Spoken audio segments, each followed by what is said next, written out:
Hey everyone, it's Laura Myers for CMS-Connected. I'm joined by Steve Loud, Digital Commerce Director at Daddario. Thanks for joining me. My pleasure. Perfect. So we're going to start off with, give us a little bit insight into what your business is and how you're utilizing Episerver. Sure.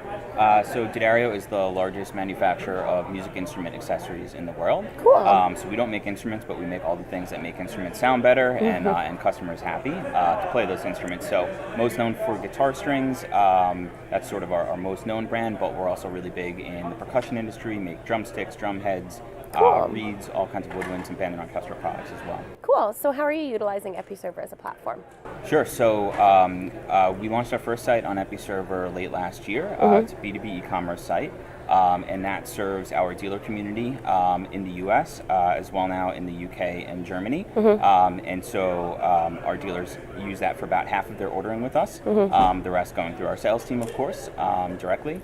And that was to replace a previous B2B e-commerce site that we had a lot of success with, but was sort of a homegrown solution that we were ready to scale out of and have a more globally capable site. And so we went with Episerver to do that. Are you implementing it in-house or? No, we are working with Valtech for the systems implementation.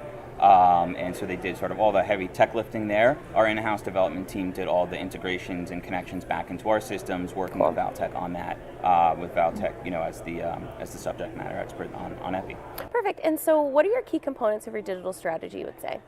Sure. Well, I think like most companies out there today, we're focused on the customer and what their experience is. And our previous solution, while it was pretty popular amongst our customer base, it wasn't going to enable the growth that we're expecting internationally, and it wasn't mobile optimized in any way. So the new site is responsive. Much better experience for our customers to be able to use the site, at their own convenience whenever they want, whether that's, being in the store, putting together an order that day, or just checking the status of an order from home that night because it's important and they need to get an update. So enabling that convenience is a really core part of our B2B strategy. And then, there'll be more public consumer-facing sites coming later this year or early next year at the latest, and that's where we'll expand even further.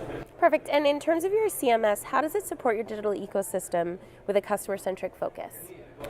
Sure. Well, I think, we separated out a bit by B2B or B2C, I would say. And so, again, I think, B2B, it's certainly about the convenience. We are, all of our products are consumables that are high reorder products. And so making it really fast and seamless and easy for them to get in there and do that is really critical. Yeah. It's not a content-heavy site, and that's, with intent. We are doing some education in there, certainly, about our brands, but the focus is speed and ease of use for B2B, and then we'll roll out much more content-rich experiences on the consumer side, like I said, later this year. Perfect. And what are your thoughts on the event?